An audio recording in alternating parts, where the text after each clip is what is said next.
At Ubisoft, VR is about more than just technology. It's about creating games that just weren't possible before, and exploring new worlds with friends without ever having to leave your living room. It's about fully immersing yourself in these worlds and going places and becoming people and doing things that you otherwise could not do. Today, VR is all about opening up the final frontier.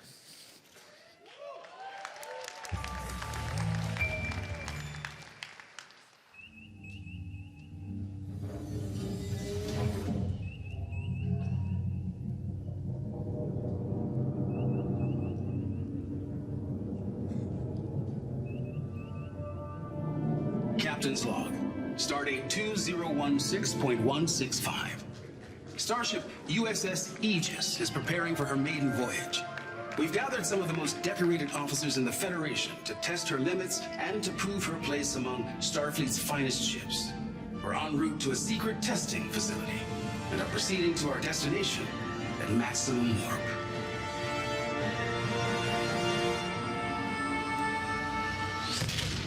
This is amazing! Wow! Absolutely astonishing.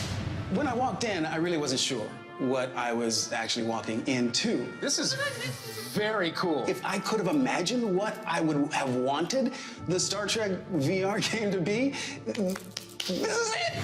This is what we've been waiting for. Holy crap, this is amazing. I mean, it really is breathtaking. That was an extraordinary experience, to be fully encompassed in a world. Whoa, not into that.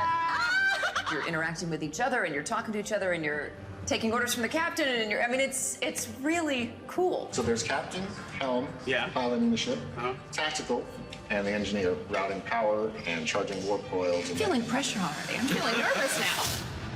All right, shields up. Prepare warp, take us out. Yes, Captain. Co-op gameplay is not new. I mean, you know, we can play games with our friends, but there's something different about being in a shared virtual environment. Hearing who you're playing with, you can look over and see the person and see them doing their job and talk to them. The team does not succeed unless everybody does their job well. Ship decloaking, activating shields. Okay, shields up. Shields up. I really did not want to lower the shields. While we were under attack, I was very impressed by Levar playing that game today. He really had the language of Star Trek down. And they are transporting, Captain.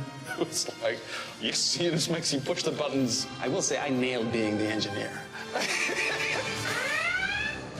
That doesn't sound good. It's a Klingon. Red alert. Preparing to warp. We're under attack. We have been waiting in anticipation for so long for the technology of virtual reality to catch up with where we imagine we should be and where we all want to go. Line us up for warp, please. We have full power. Ensign, as soon as you can get us the hell out of here, I'd be most grateful. This was really incredible. Hull is down to 20%. Come on, y'all. Punch it. As soon as you can. Here we go. Woohoo! It's your own Star Trek experience in a virtual world where you can hang out with whoever you want. And that's a pretty good deal.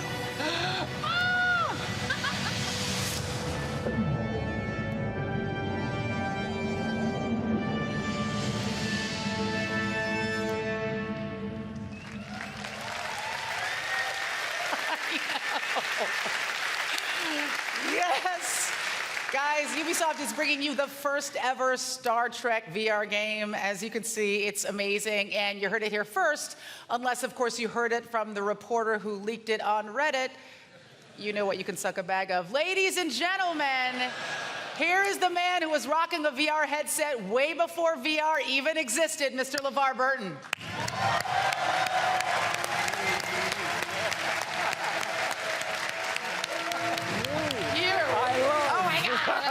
Oh, this is so exciting. Okay, this is happening.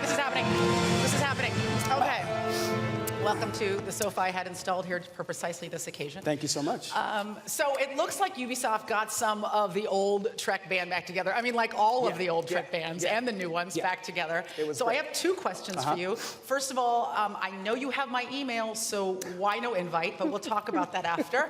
And how did the game compare to being on the actual Enterprise? So here's the thing, right? We use our imaginations so much, right, when you're on the set. You guys know that. When you're operating the console, it's really not connected to anything. You knew that, right? You're breaking all our hearts right now. I know. But here's the thing.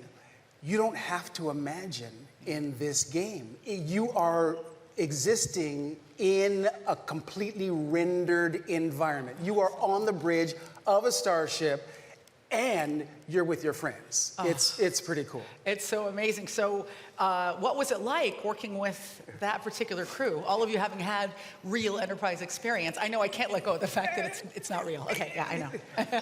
But it feels real. Yeah. I mean, it felt real to us when we were doing it. Look, playing with Carl and Jerry was amazing because, you know, we have this special bond that just like you will with your friends when you play. And here's the thing. We really had to work together to accomplish the mission. And what's more Star Trek than that? I mean, you can play as the engineer, or you can drive the ship, you can be tactical, or you can be the captain, but no one position is more important than any other. Everybody has to do their level best in order to get the job done, and that's at the core of what Star Trek has always been about for me. Right, and what people love about cooperative gameplay. Yeah, absolutely. So when you were Geordie LaForge, you were the engineer. Yes. But in the game, you got to be the captain. So what did that feel like? Well, I told the guys at Red Storm that I was not going to shave my head for the privilege, and so they said fine. For me, it took a minute for me to get acclimated because it was weird how I just sort of slipped into Geordie. It was like that skin, I just like put it right back on again. The lingo, the rhythm, the technobabble, it all, started clicking in, coming back. But I'm used to like responding to an order and not initiating the orders. So I had to engage. That's how we start this thing. So right. It took a moment, but I got the hang of it, and it's such a blast. I think that they really nailed it. The graphics, everything, it's so beautiful, but you will forget all of that. Right. Because the gameplay is so engaging. God, it's so cool. It's well, awesome. I can't wait to play this game, preferably at your house. Yes. Well, you can come over and then we can play with like Brent and Jonathan Frakes and Michael Dorn. What are you doing to my feelings right now? No. Won't that be cool though? Yes, it would be cool. Yeah. I don't want to burst into tears in the middle of this conference, so I'll just cry it out with you after. But thank you so much for talking about this with us today. My pleasure. You are dismissed. But you can't dismiss me unless you outrank me. It's very clear that I don't outrank you by like many levels, so I will just say, make it so, number one. I love you. Oh, I love you too. Oh my God.